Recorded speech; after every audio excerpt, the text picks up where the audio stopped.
ninguém me falou que seria fácil. Eu já tive muitos recomeços nessa minha jornada, que começou lá atrás, 1958, faz tempo, né? A verdade é que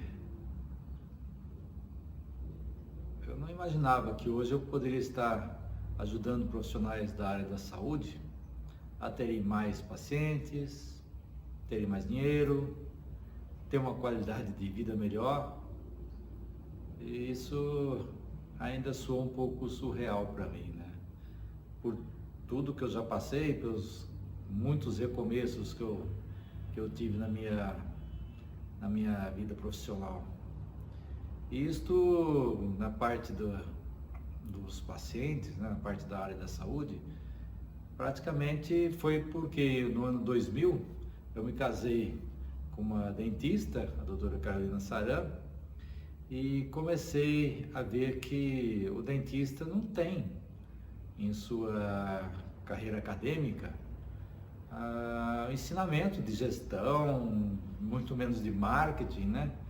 E só os formam para ser técnicos. E realmente isso acaba fazendo falta, porque o mercado mudou, né? O mercado hoje em dia, eu diria que quem não faz marketing digital, está fadado a depender aí só do boca a boca, e nem sempre você tem uma constância nesse modo de captação de pacientes que vai te deixar a agenda cheia. É lógico que, como em todos os casos, sempre vai haver exceções, mas principalmente para aqueles que estão na carreira há pouco tempo ou começando a sua carreira profissional, a necessidade de se colocar como autoridade através das mídias digitais é muito importante. A parte técnica é obrigação sua. Agora, a divulgação desse seu trabalho deve ser feita hoje através dessas mídias. Então, eu posso dizer que eu sou o santo de casa, né? Então eu tinha que ajudar a minha esposa, que trabalhava das 8 da manhã até as 8 da noite, e a maioria dos clientes dela eram de convênio, a ter uma qualidade de vida melhor, né? Então, como fazer isso falando para a esposa, né? É mais fácil quando alguém de fora chega e fala essas coisas, né? Então eu comecei a desenvolver processos, né, operacionais ali dentro do consultório que melhorassem os procedimentos do negócio, utilizando o software que já era usado, né, no consultório, e implementando alguns controles de gestão. Isso por minha bagagem profissional, que eu trabalhei muito com organização e métodos. Então, eu fazia os fluxos dos processos de negócios e transformava isso em projetos de sistema. Aí eu senti falta também de algumas coisas voltadas para a área da saúde. E nesse meio tempo eu fui fazer alguns cursos de gestão, com o Caprone, online com o Éder, com o Celso Ortiz. Também quis entender algumas coisas do dia a dia do consultório, então fiz cursos de DSD, que é o Digital Smile Design, fiz curso de fotografia odontológica, de enceramento diagnóstico. Então eu vivi, além de estar ali no dia a dia dentro de um consultório, eu acabei vivenciando uma experiência diferente para sentir realmente o que era feito, o que era proposto para os pacientes, né? Então eu posso dizer que com esse planejamento nós passamos a diminuir os pacientes de convênio, até o momento que nós conseguimos realmente acabar com o convênio e passar a atender somente clientes particulares. Com isso também veio o segundo passo, que foi diminuir as horas trabalhadas durante a semana, permitindo que hoje ela tenha 3 manhãs livres por semana para poder fazer as atividades que ela gosta, seja tocar violoncelo, seja ir na academia de pilates, na academia de musculação. Então, tem mais qualidade de vida e eu acabei sendo beneficiado, que eu tenho a esposa mais próxima a mim, né? Isso não foi um passo de um dia para o outro, né? Foi uma construção. Mas eu posso dizer que se eu conseguir fazer isso para a Carolina, como marido, tenho certeza que isso também pode ser feito aí por você, né? Olá, sou a Carolina Saran, dentista em Botucatu, interior de São Paulo, e eu vou contar um pouco da minha história de profissional, com a ajuda da gestão do Francisco Camargo, que é meu marido. E tudo começou quando eu vim para cá. Eu iniciei com convênios, trabalhando bastante, atendendo o paciente até 9 horas da noite, não tinha controle financeiro, não sabia quanto era o custo da minha clínica, enfim, como todo dentista, né? A gente mais faz a parte técnica e não está preparada para a gestão. E aí ele veio, né, com a proposta da gente executar a gestão na prática. Tive muitas resistências, porque a gente tem medo de largar convênios, principalmente, e fazer muitas mudanças de posicionamento, de como falar com o cliente. Então a gente muda muitas posturas, porque a gente tem vícios, o dentista adquire muitos vícios repetitivos no dia a dia. E aí tudo mudou. A gente começou a fazer o controle financeiro, separar as contas, né, profissional e da clínica, várias mudanças de comportamento também, falas, como comportar com o cliente, fechamento de orçamentos. E com isso a gente foi assim projetando para largar os convênios. Tive medo, mas larguei. E aí ele começou com a parte do marketing, com mídias sociais, e foi dando tudo certo. Melhorou bastante no sentido principalmente de tempo, porque a gente começa cedo e não tinha hora para acabar. Às vezes chegava até 9 horas da noite. E assim, a parte da saúde ficava um pouquinho para trás, ainda mais a coluna, né? Que a gente precisa muito da coluna. Comecei a ter dores. E depois, com essas mudanças, hoje eu tenho mais tempo. Tenho tempo para academia, nas manhãs tiro algumas manhãs para academia, pilates, e ainda faço música, que é uma coisa que eu sempre amei desde a infância, que eu toco violoncelo. Então hoje eu consigo fazer essas atividades trabalhando menos e ganhando mais.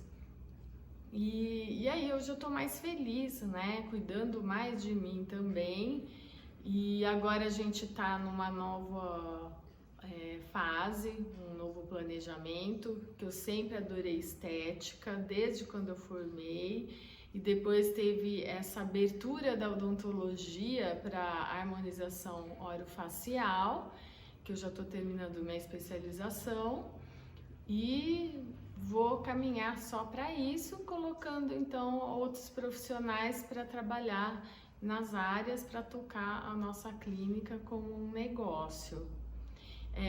Dizem que santo de casa não faz milagre, mas ao contrário, fez, porque ele é meu marido. Apesar de algumas, às vezes, discussões, algumas crenças limitantes minhas, eu segui e tudo mudou.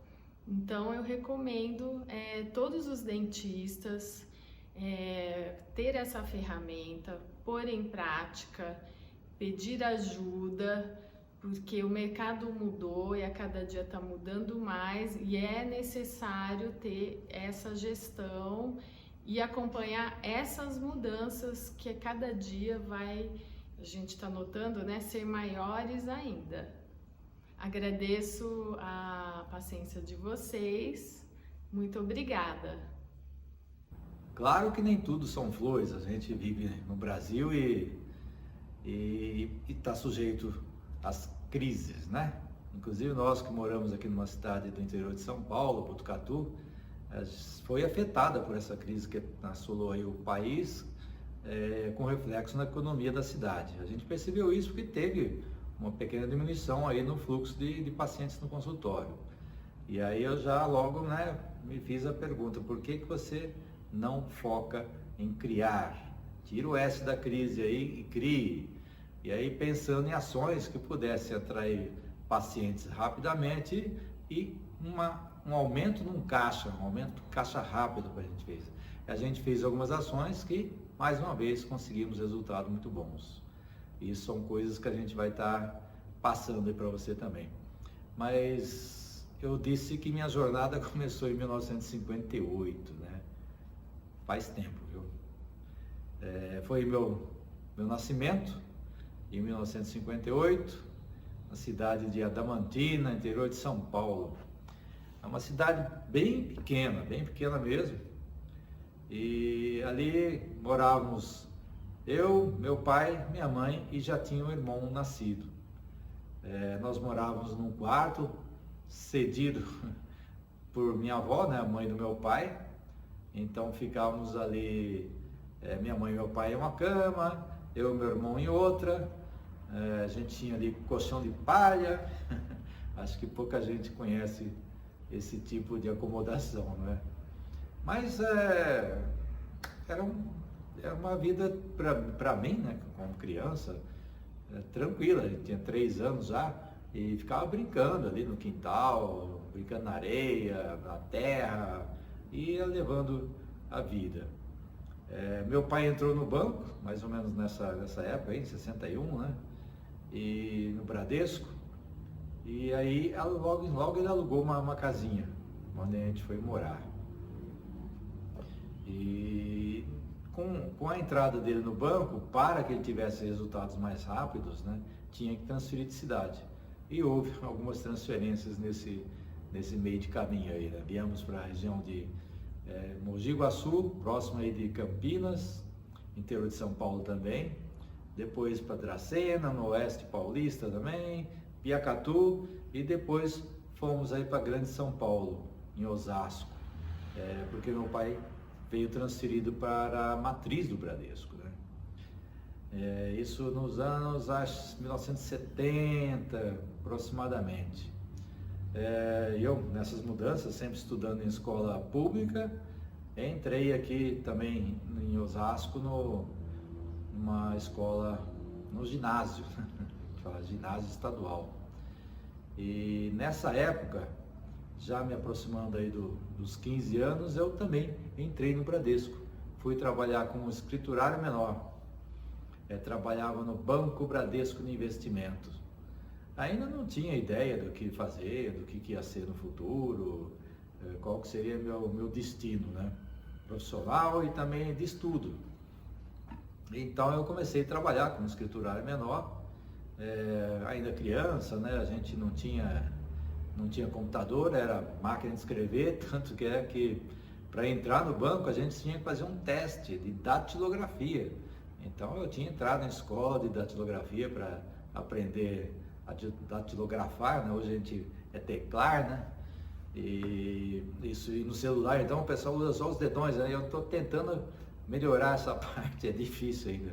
Eu não gosto muito, eu ainda prefiro usar o notebook até pela parte de digitação, né? E então, com isto, tendo iniciado ali no banco, passei no teste, né?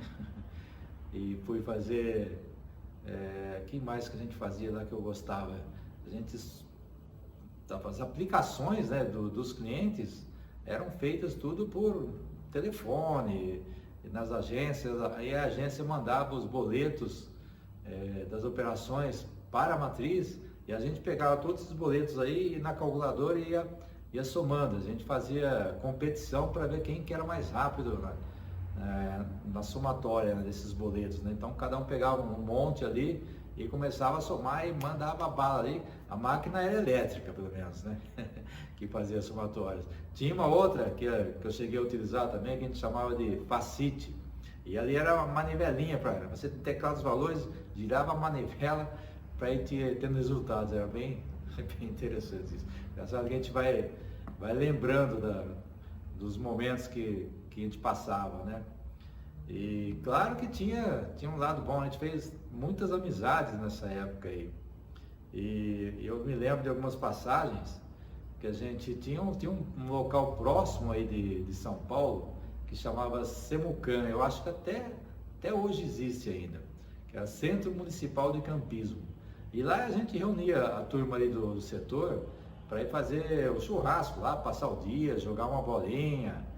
E a gente acordava tipo 4, 5 horas da manhã, às vezes até mais, chegava às 5 horas da manhã lá, porque lá tinha alguns quiosques, acho que uns 3, 4 quiosques, que eram muito disputados, né? Porque era de graça, você poderia ir lá, pegar esses quiosques, que era do município, né?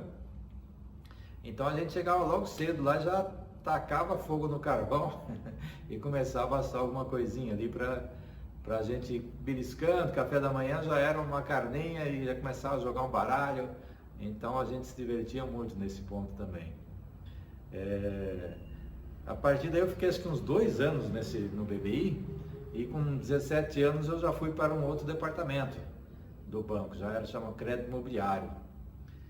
E ali também eu tive uma ascensão bem rápida, porque eu era uma pessoa esforçada com isso até hoje, né? Porque eu estou agora com 61 anos e continuo me aperfeiçoando, fazendo as coisas que eu gosto, agora um pouco mais tranquilo. Você vê, eu trabalho em casa, nós estamos aqui na sala da minha casa, então é o tal do home office, né?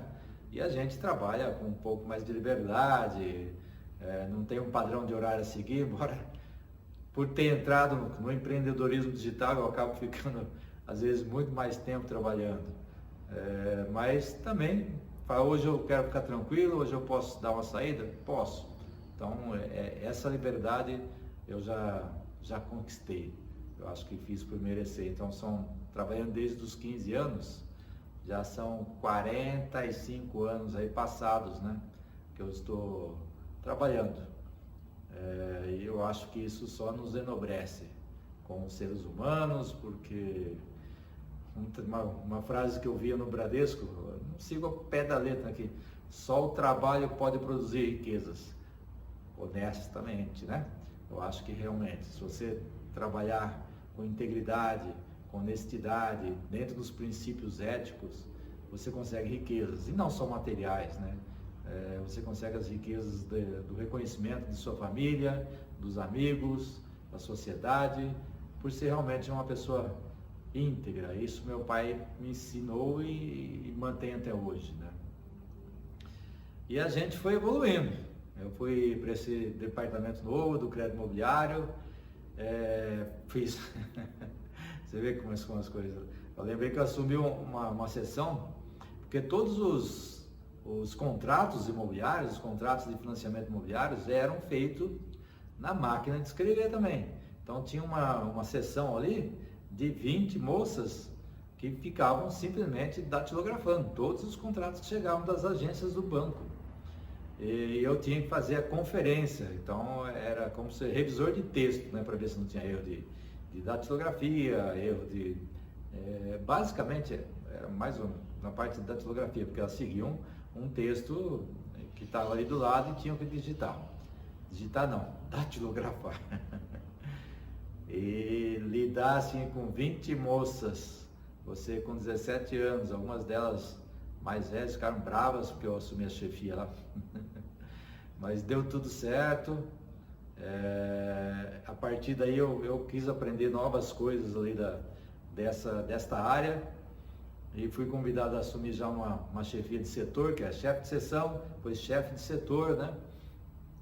E nesse local era realmente responsável para análise de todas as solicitações de financiamento que vinham das imobiliárias, que vendiam apartamentos para clientes que pediam financiamento para o Bradesco, né?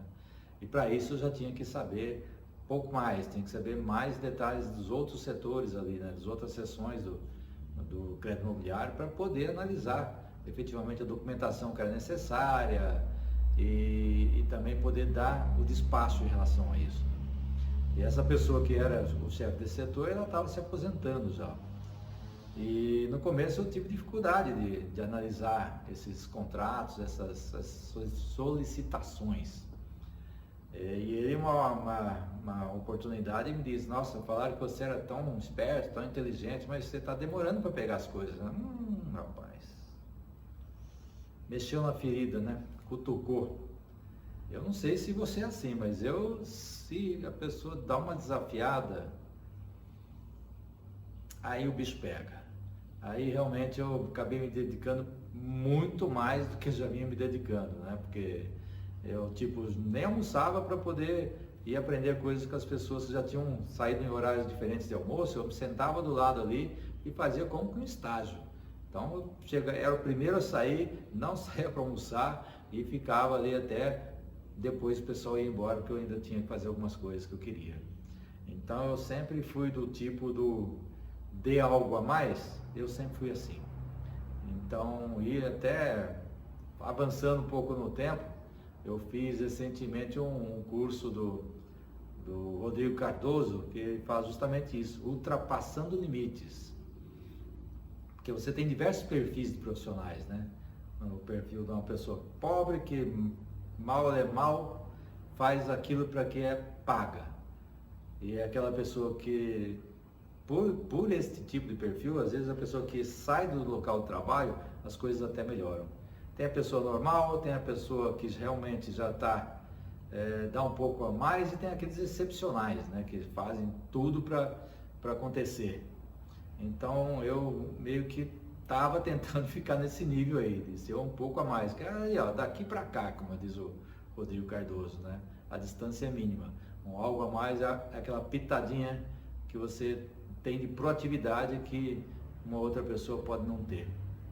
Então, voltando lá para 1976, por aí, eu estava ali no crédito imobiliário, assumi esse setor, né? Deu muito certo, mas passou um pouquinho, em 78 eu fui convidado para ir para o departamento de organização e métodos, ali dentro do banco mesmo. Nessa época eu achava que era uma tendência, né? Porque era a definição onde a gente fazia definições de todos os projetos do banco. E eu fui para lá, a gente fazia fluxos, né? Fluxograma, né? Hoje não se chama mais dessa forma, mas era o fluxograma de todos os processos, como que era feito o negócio para poder transformar isso em sistema mesmo. Jogava para os programadores, a gente tinha um departamento de desenvolvimento de sistemas e lá eram feitos os programas. Então eu fazia as entrevistas com os usuários, verificar as necessidades dos usuários, fazia a conversa do usuário passar para a necessidade sistêmica e aí conversava com o pessoal de sistemas para desenvolver os programas que iam colocar dentro dos computadores, né? Nessa época, embora os setores não tinham computadores, o banco tinha aqueles computadores de grande porte. Então, lógico que os sistemas rodavam dentro desses computadores. E com isso eu acabei indo, inclusive, para o departamento de sistemas. Mas a minha coisa nunca foi programação, pois eu acabei descobrindo. O negócio não era programação. O negócio era a parte de negócios mesmo, de processos, de fazer o meio de campo entre o usuário e a área de sistemas. E isso me trouxe ganho, inclusive, para o momento atual, onde eu faço tipo o entendimento entre a necessidade do teu paciente, do paciente aqui no nosso consultório, para o linguajar do dentista, que normalmente é técnico, né? Então, muitas coisas que eu tento corrigir, né? É o linguajar que normalmente que se você tem com o cliente, às vezes até para fechar um orçamento, onde você tenta ficar passando muita coisa técnica e não é isso que o paciente quer ouvir, né? Então, fazer esse meio de campo aí é muito importante para ter resultados melhores. E com isso a gente conseguiu também melhorar a taxa de fechamento de orçamento. Voltando lá, a gente faz esse ping-pong aí porque a gente lembra de coisas que deram resultados atualmente por coisas que a gente aprendeu lá no passado. Um grande projeto que eu fiz na área de organização e métodos ainda foi um projeto de financiamento imobiliário, até porque eu tinha vindo da área de crédito imobiliário, E foi lá no Rio de Janeiro que o Bradesco estava assumindo a carteira de financiamento imobiliário, acho que da Atlântica Boa Vista ou da Sul América, se eu não me engano. E quem que era o líder desse projeto era um vice-presidente do Bradesco, né? O seu Francisco Sanches.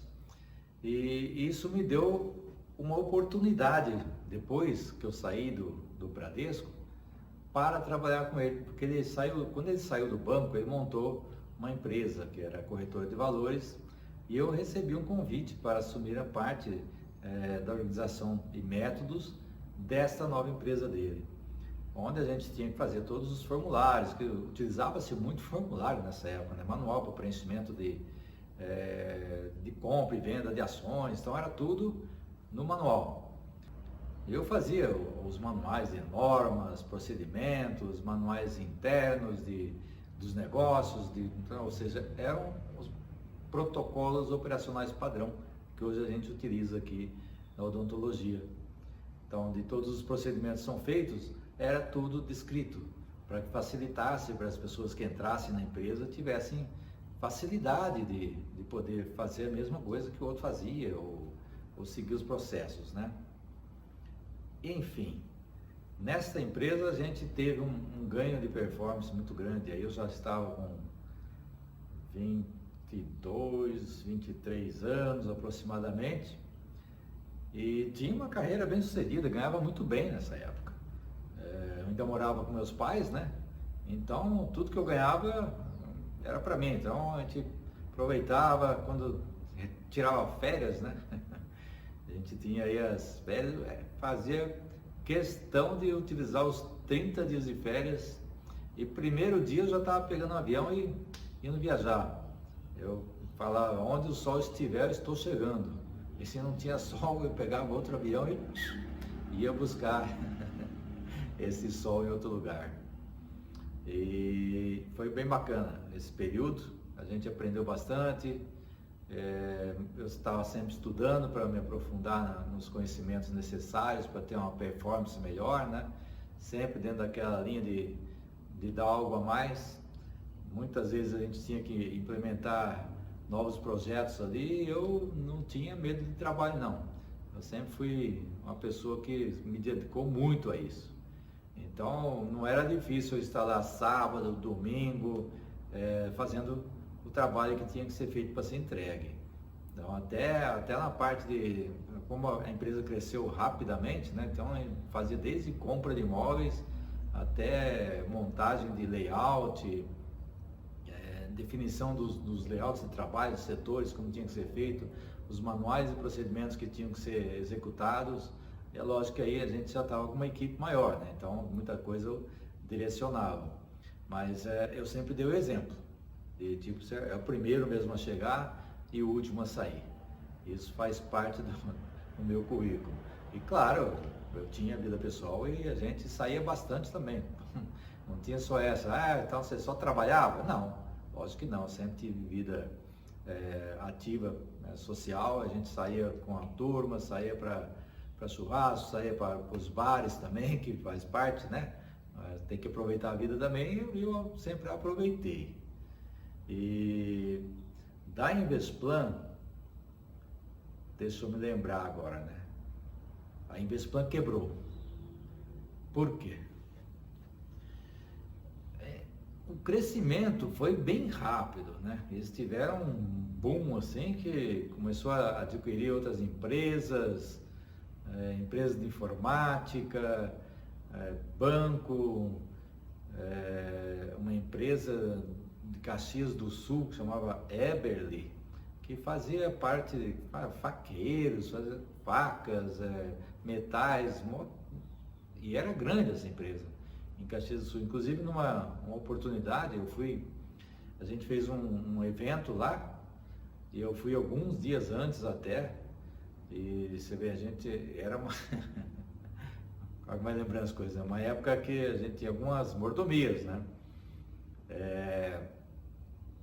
Motorista da Invesplan, a gente tinha os Ford Landau, que algumas noivas hoje ainda usam para ir nos casamentos, né? Então ia de Ford Landau lá para o aeroporto, avião, chegava lá em Porto Alegre, porque não tinha ainda aeroporto lá em Caxias do Sul, já tinha um motorista me esperando lá, e vocês veem isso com, né, 24, 25 anos de idade. Então, a minha ascensão profissional foi bem rápida, e tinha muita confiança da diretoria, da presidência dessa empresa que eu estava, né, a Invesplan, que virou uma holding, né? Inclusive me lembro também de uma vez que teve que levar uma documentação urgente para Brasília, aí foi fretado um avião e lá fui eu para Brasília levar essa documentação. Bem legal, né? A gente ter vivido algumas situações que marcam, né? E enfim, a Invesplan acabou entrando acho que foi na compra do Banco Auxiliar. O seu Francis foi assumir a presidência do Banco Auxiliar, e esse banco quebrou. E aí acabou arrastando um monte de outras situações, e as empresas foram tendo alguns problemas fiscais, e aí por fim acabou se encerrando.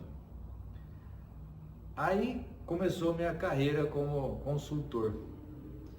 Eu tinha um amigo que tinha trabalhado comigo na organização em métodos. Ele já prestava serviço de consultoria para algumas empresas, e eu acabei entrando nessa sociedade e fui trabalhar em Ribeirão Preto, interior de São Paulo também, prestando serviços num projeto que a gente estava desenvolvendo para a Frutesp, na parte de logística da empresa, né? Distribuição dos caminhões, busca das laranjas, entrega para processamento, e a gente ficou num projeto muito grande lá.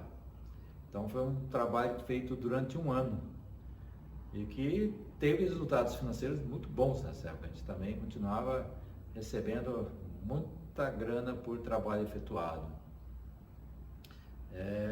Daí eu voltei para São Paulo e fui trabalhar numa software house.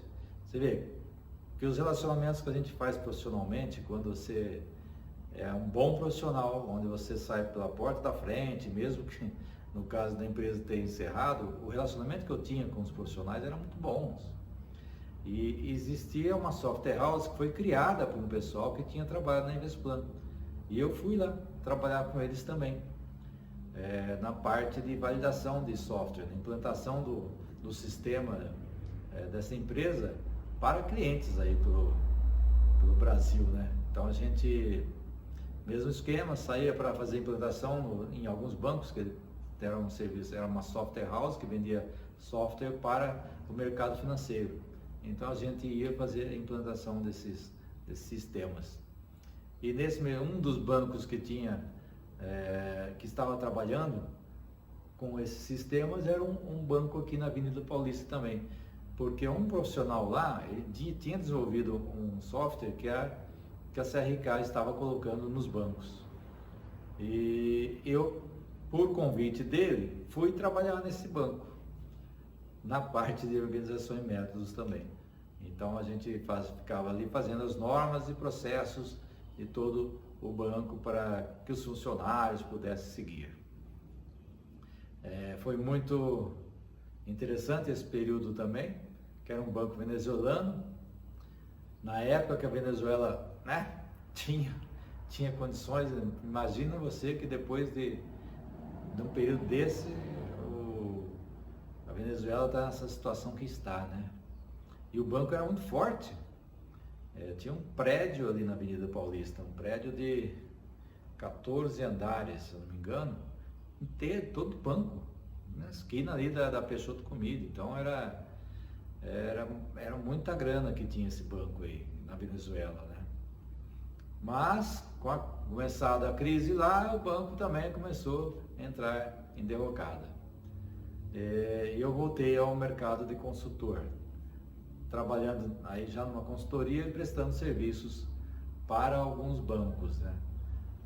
Prestando serviços para o Bradesco, para o Itaú, e o tempo foi passando. Estávamos aí próximos aí do ano 2000, eu já era formado administrador de empresas, tinha feito diversos cursos de sistemas, de organização de métodos, de negócios, como analista de negócios também, né?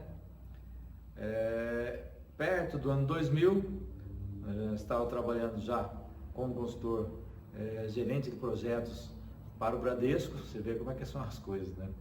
Comecei lá em 1974 no Bradesco e próximo ao ano 2000 eu estava prestando ainda serviço para o Bradesco em projetos, e os projetos tinham acabado, estava demorando para o banco contratar novos projetos, e eu já conhecia a Carolina aqui em Botucatu, porque esse amigo do banco venezuelano, ele tinha negócios aqui em Botucatu. Inclusive, vou abrir um parênteses aí, né? Quando eu vinha muito com ele aqui para Botucatu, e nós implantamos inclusive a internet aqui na cidade. Não tinha internet ainda, nós fomos os pioneiros aqui na cidade na implantação da internet. E eu vim aqui dar alguns cursos também de Word, de Excel, enfim, do pacote do Office, né? Dava aulas para grupos que ele montava aqui, então eu vim e dava esses cursos aqui. E numa dessas oportunidades eu conheci a Carolina, que eu precisei de uma dentista e acabei a conhecendo. E voltando para São Paulo, né? Então, terminando lá os projetos, depois desse tempo eu falei, tá na hora de você realmente ir para o interior e ficar com a pessoa que você ama. Então eu vim para Botucatu, onde começou a minha história com a Carolina, né? A história que mais ou menos eu contei ali no início. É claro que logo que eu vim para cá, não sabia nada de dentista, a não ser a parte de sentir a coisa mesmo, né? Do cliente que fala, dentista? Quem que acorda de manhã falando, hoje eu vou no dentista, feliz da vida, né? Tá, tô para ver alguém. Se bem que agora com a harmonização pessoal, a gente vê muitas pessoas aí realmente querendo procurar o dentista, né? Para ficar mais bonito, né? Para ficar mais bonita, mais jovem. Até eu, de vez em quando, faço uma aplicaçãozinha aqui para tirar um pouco das marcas da idade aqui. Faz parte. Eu acho que isso é importante. Inclusive, é uma coisa que eu vou falar daqui a pouco sobre a harmonização facial.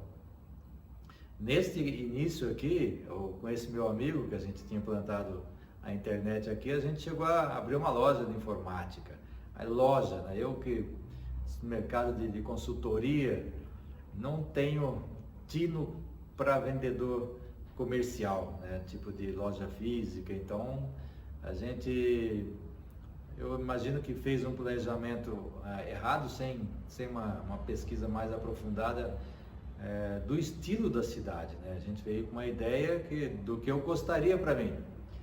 Tipo, montar a loja num bairro onde seja fácil estacionar, onde seja tranquilo, e as pessoas aqui não querem isso, as pessoas querem na muvuca, ali na rua principal da cidade, onde está todo mundo, é ali que as pessoas querem. E isso até hoje, você vai ali para o centro, é ali que está, onde está o negócio que corre aqui na cidade. Eu continuo não concordando com isso, porque eu pago para não ir lá, sabe?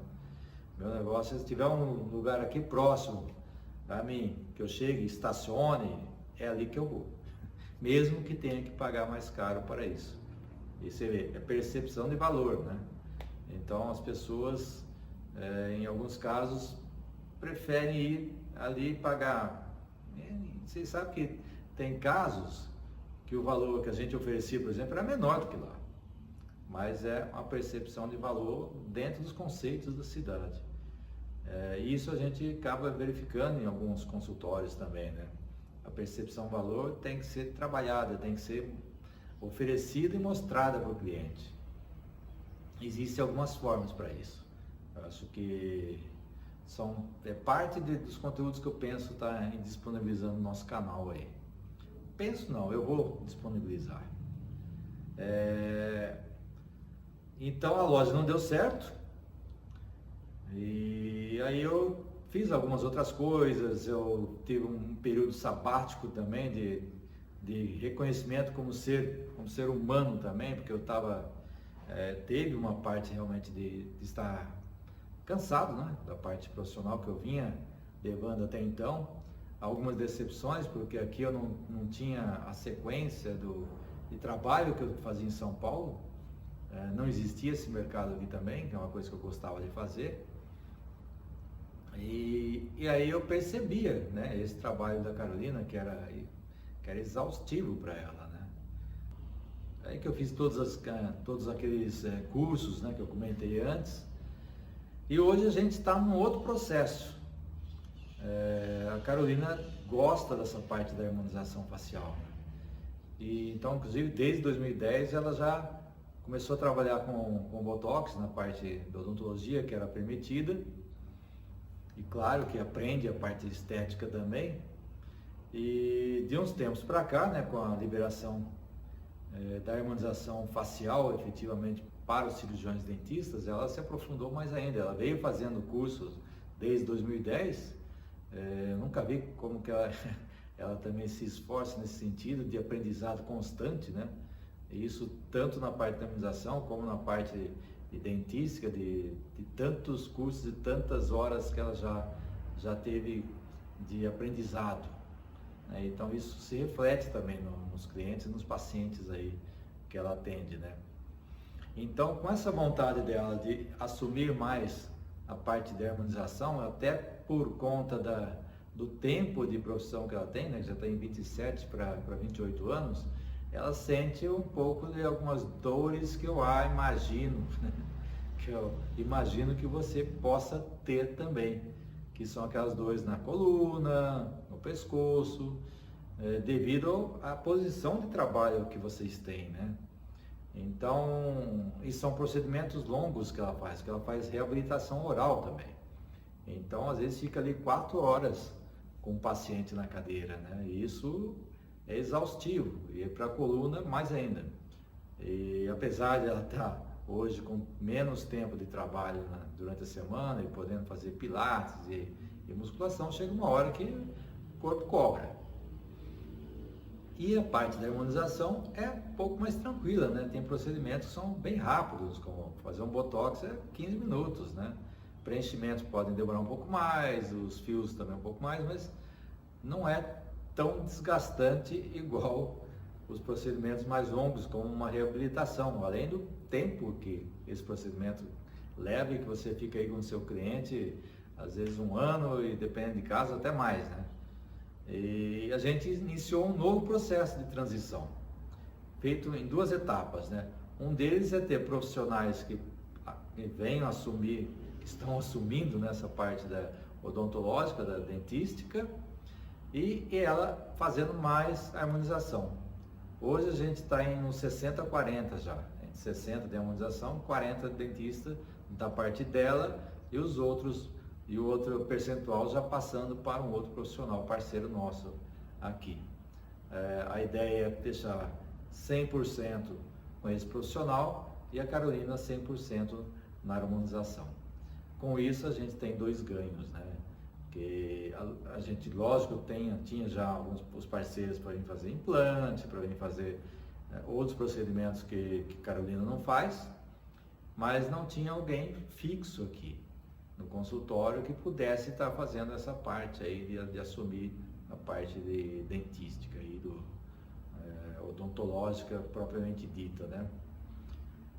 Então, com isto, ela está assumindo já essa parte facial, mas foi tudo fruto do planejamento, assim como nós fizemos quando nós tiramos a parte de atendimento do convênio.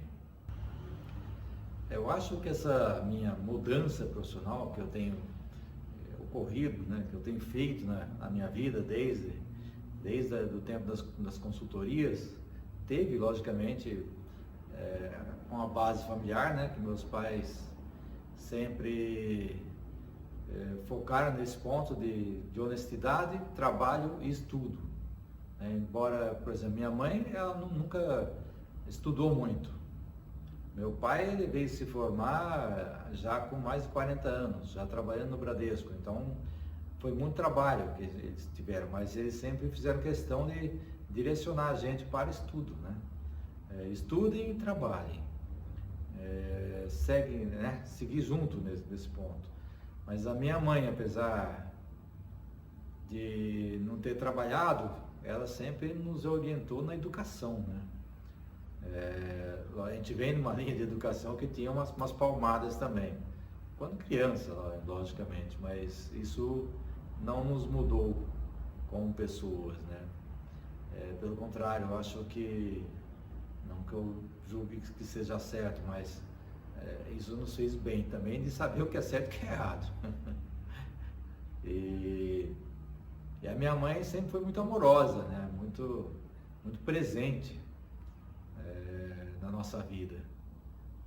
É aquela mãe que, mesmo com idade, meu filho, né? Pra cá, como é que você estava vindo? Precisando de alguma coisa, mesmo depois de ter saído de casa. E é aquela que sempre ligava, né? E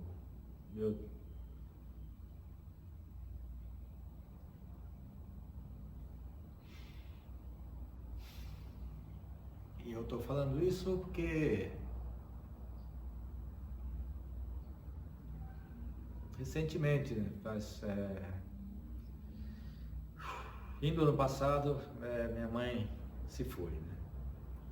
Ela teve um período que foi diagnosticada com câncer em março de 2018 e um processo complicado, e o ano todo de sofrimento mesmo, né? Então a gente sente muito, porque veio muito ensinamento da minha mãe de retidão,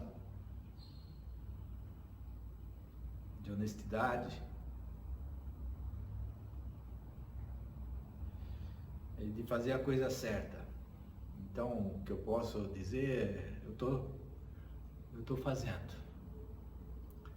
E nessa de deixar um legado, eu quero realmente deixar algo que eu venho aprendendo, né?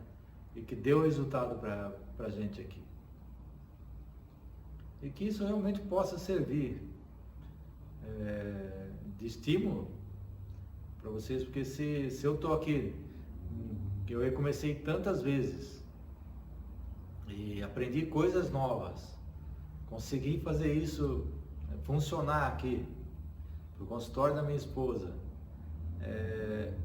veio realmente desse fruto de família, né?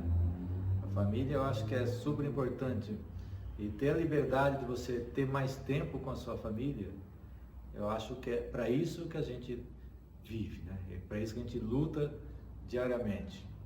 E eu espero que realmente você possa ter mais tempo aí para sua família, para viver com a sua esposa, com seu esposo, seus filhos, a convivência com seus pais enquanto eles estão presentes. Eu acho que vale muito a pena tudo isso. Vale muito a pena tudo que eu já passei, em termos de, né, profissionais, em termos pessoais. Lógico, teve situações não agradáveis, mas a gente procura não focar nessas situações, né?